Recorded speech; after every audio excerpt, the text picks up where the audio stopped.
So Bangladesh వాళ్ళు అట్లా 8,000 మందికి ప్రస్తుతం ట్రైనింగ్ ఇస్తూ ఇది మన ఇంటెలిజెన్స్ వర్గాలు బయట పెట్టినాయి. వీళ్ళు క్రమక్రమంగా వాళ్ళని 1,00,000-2 లక్షల సంఖ్యకి పెంచుకోవాలని చూస్తున్నారు. ఒకవేళ వాళ్ళ చేతిలోకి బంగ్లాదేశ్ వెళ్ళిపోతే పాకిస్తాన్కి పని ఈజీ అయిపోతుంది అన్నమాట. ఇప్పటికే షేక్ హసీనా పోయిన తర్వాత మహమ్మద్ యూనిస్ వీళ్ళకి ఫ్రీ ఎంట్రీ ఇస్తున్నాడు.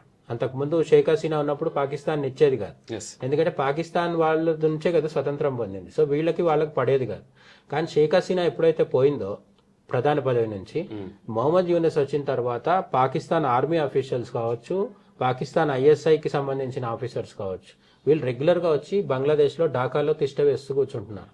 వాళ్ళు ఈ జమాతే ఇస్లామీ లాంటి ఉగ్రవాద సంస్థలు, జిహాదీ సంస్థలతో చర్చలు చేస్తూ నార్త్ ఈస్ట్ ని మన దేశం నుంచి విడదీయాలని చూస్తున్నారు, ఈశాన్య రాష్ట్రాలని. ఇది మనకు తెలిసిందే కదా, బంగ్లాదేశ్, వెస్ట్ బెంగాల్, ఈశాన్య రాష్ట్రాలు ఈ 3 కలిసే చోట చికెన్ నెక్ అని ఒకటి ఉంటుంది. అక్కడ దాన్ని సిలిగురి అంటారు. యాక్చువల్గా వాళ్ళు చికెన్ నెక్ అంటారు, కానీ దాని పేరు సిలిగురి ఏరియా అంటారు. ఇది జస్ట్ ఒక 20 కిలోమీటర్స్ అంత వెడల్పు మాత్రమే ఉంటుంది. అక్కడికి వెళ్ళడము చాలా కష్టం. దాన్ని ఆక్యుపై చేసుకుంటే మన ఈశాన్య రాష్ట్రాలన్నీ మనము రీచ్ అవ్వలేమన్నమాట. ఏది భూమి ద్వారా, విమానాల ద్వారా వెళ్ళొచ్చు, అది వేరే విషయం. కానీ వాళ్ళు ఏమనుకుంటున్నారంటే దాన్ని క్యాప్చర్ చేసి నార్త్ ఈస్ట్ ని మొత్తం కంట్రోల్ చేద్దామని